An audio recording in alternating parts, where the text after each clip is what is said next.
And the topic that I would love to address, to talk about, is essentially defining a new mobility domain through collaboration. I brought a few slides, but maybe to kind of set the stage a little bit, why we talk about that topic and a different topic in that sense. For us as a team, and also me personally, we've been working for the past 9 years, essentially on different mobility topics, usually related to data exchange, data collaboration, in that sense, in what used to be the mobility industry. So for me, that meant, Lufthansa Cargo. They're working with the board and the IT side. Later, then building an API platform, which is basically a data access platform for Lufthansa overall. I spent some time in research at MIT on the topic, working with a number of companies there. And then as part of that, also had a more extended stint with Uber, the ride-sharing provider, which also makes certain data and services available such that other partners can connect to it. And then back in 2016, we started putting together a team around what had previously been a hackathon tool, so more of a side project that had gained a couple of thousand users. And we started building a company around it. And through that, really, with the vision of supporting this transition that we're seeing from what we traditionally described as the mobility industry to the mobility domain. And a core part of that transition essentially is that the players are different. Instead of defining mobility players as car companies or train operators and so forth, and then let's say you have the governmental sector and so forth, the mobility domain is shaped by those who provide mobility services, by those who govern mobility services, and by those who use mobility services in that sense. So the scope is much bigger, but it also describes the different level of collaboration that is actually needed. That's the topic that we're passionate about as a team. Would love to give you a bit of our thoughts on that, and then maybe use the second half of the conversation to address some of your specific questions around that. So for us, it all starts with a point or the realization that this new era of a mobility domain builds fundamentally on collaboration. And I already briefly pointed to that, is that you not only have a new form of collaboration between the existing mobility industry players, so let's say car companies and train operators and airlines, in that sense, start opening digital interfaces to share data, such that the mobility experience for us as users, us as consumers, can be improved. But the pie is much bigger than that, because that's access to, or also programmatic access to the data from the different services providers is something that extends to governments, to city, regional, federal governments in that sense, to insurances, for example, and to a number of other services providers, which basically either contribute to mobility, let's say parking providers, infrastructure providers, or who benefit from mobility, such as restaurants, certain number of point of interests.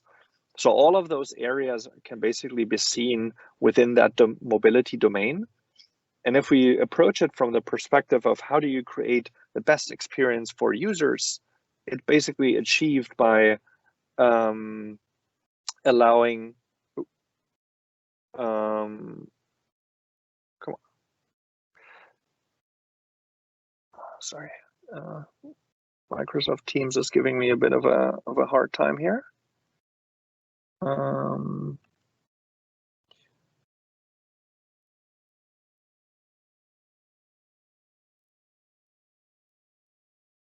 Jump back to that. Sorry about that.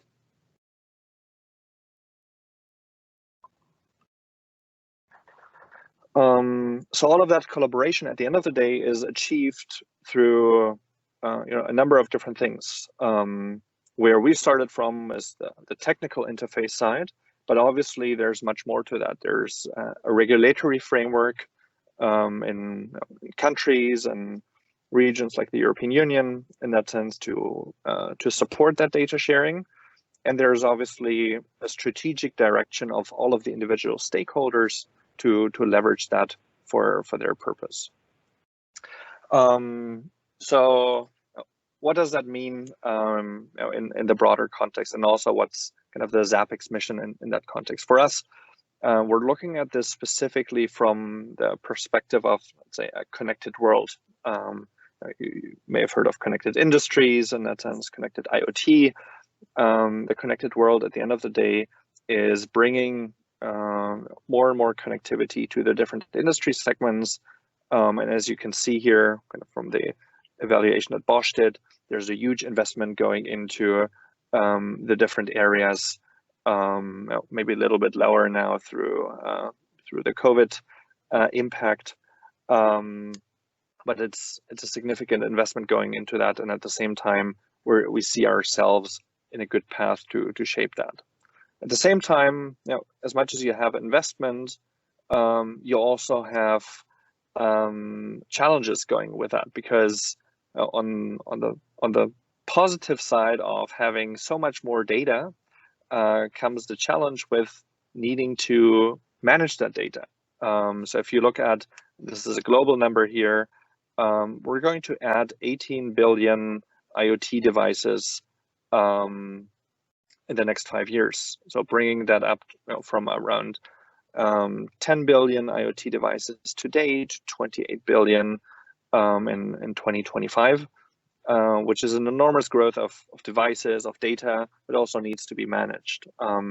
Managing that, and maybe starting to manage that, oftentimes comes at quite a high cost for companies. So around 6 million euros is roughly the initial 3-year investment that mid to large size companies are taking to start building out the right tool set around that. And unfortunately, they're facing quite a low return on investment on a lot of these initiatives because of that high upfront cost. So let's think about the next step, which is moving towards a sustainable industry. And what does it take to achieve that? When I was at Uber, we set out this broader vision in that sense to essentially make transport available like running water. There was always the goal to have, let's say, a car or a mode of transport within 3 minutes around you. And if you essentially, let's say, at least for me, it was a very compelling vision. If you take that vision into the current context of us all moving individually, I think we can agree that it's actually pretty challenging for any transport services provider to reach that goal. Both if you live in a city, even more so if you live in the countryside, or a city maybe that spreads a bit further out, because you need quite a lot of mobility services offerings there on the road to actually provide that to citizens. At the same time, it's a huge welfare component, because if you can ensure that, then you significantly increase mobility for people. But it's one of the key means of moving to that and achieving that from our standpoint is, first of all, data flow. And on a higher level, it's basically creating the right efficiencies and automation from that. And at that level of data, at that level of stakeholders engaged, this complexity will not be able to be manageable by humans, but rather by systems which are driving the decisions, but obviously humans giving them, helping provide the rules for that. Some of the specific examples there around what is happening, it's like cars and vehicles are getting connected in that sense. So this is the space of orchestrating telematics data, where fleet services providers are looking to connect to the different data streams and then power that, power fleet management applications, power fleet maintenance applications with the data. But you also see that, in let's say in other areas of kind of the transport experience, which again from a vehicle point of view here, you design a commute, and around the commute start linking to other points of interest. So this is kind of an example of the inclusion here of the other mobility domain companies in that sense, like parking, food ordering, grocery shopping in that sense, which all have touch points now to the traditional mobility industry. We can build a lot of AI, we can build a lot of machine learning models to improve the data, but at the end of the day, it all builds on the flow of data. Because if data doesn't flow, then the models are just a dry riverbed at the end of the day. And at the same time, we want to make sure that this flow of data is both easy, but also obviously reflecting the understanding of privacy and data protection that we have as European citizens. I think it's fair to say that the GDPR, in that sense, in Europe, has very much become a gold standard for privacy across the globe. Obviously, certain regions like China have a little bit of a different emphasis on how some of the benefit is, let's say, derived between the individual and the state or the collective. But at the end of the day, that is like overcoming and working along with regional privacy regulations is a key part of building a solution that is not only functioning locally, but that at the end of the day can work globally and can ensure that globally. And one of the means of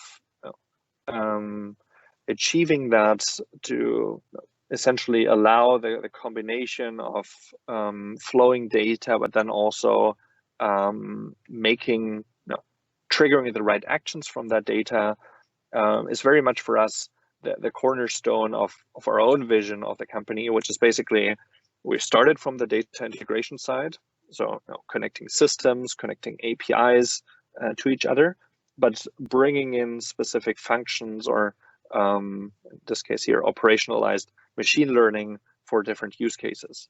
So this is both required to ensure that, let's say, there's the right privacy check conducted of data that's being exchanged now in the new mobility domain, but it's also required to help generate the right insights, the right predictions that are happening around where a user is traveling, or sharing the data around their usual journeys, if they consent to that, with the different stakeholders across the domain, such that they can improve their own offering as part of that.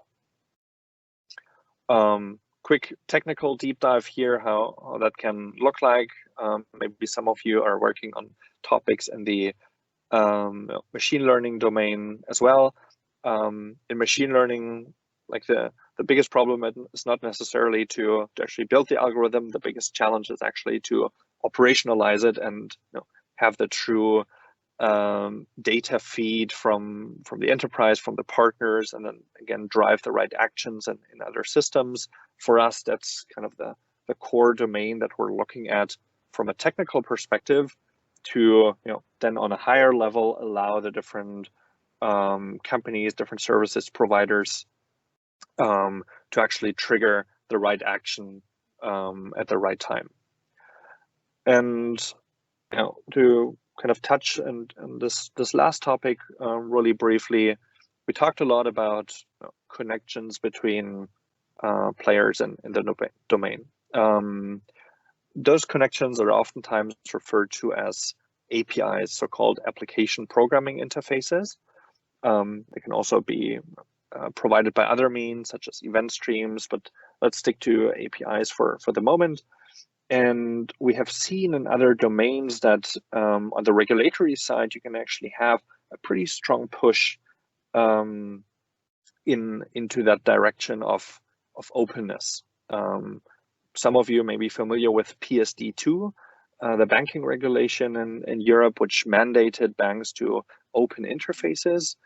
I would say light forms of that have been introduced in the automotive industry as well, to open interfaces to vehicle, to telematics data.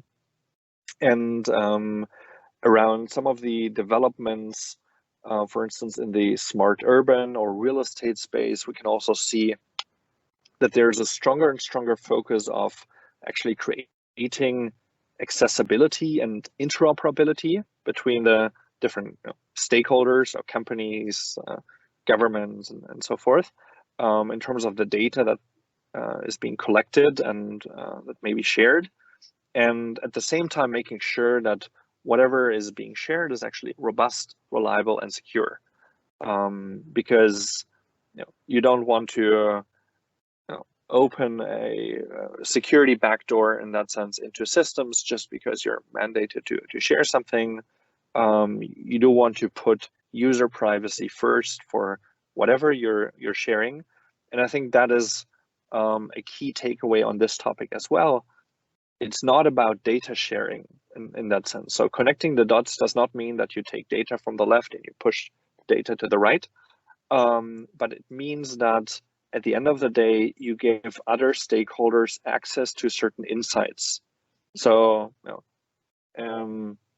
let's take a very simple example.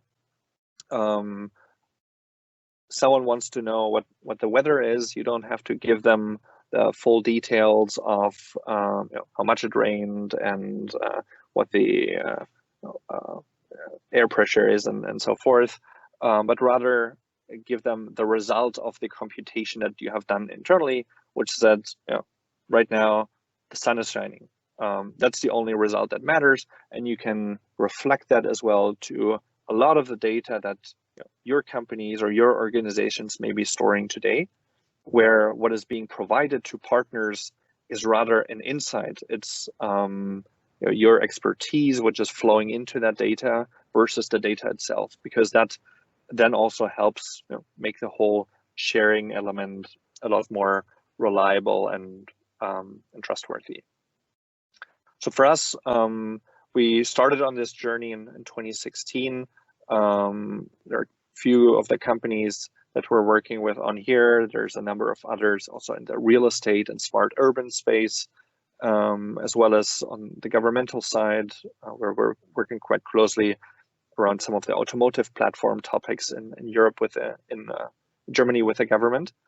And it's a space that we love. So I'm curious to hear your feedback on your thoughts on the topic as well, both in the remaining 10-15 minutes, but also feel free to connect with me, connect with us after the call, and always happy to discuss the different topics. Thank you, Christian.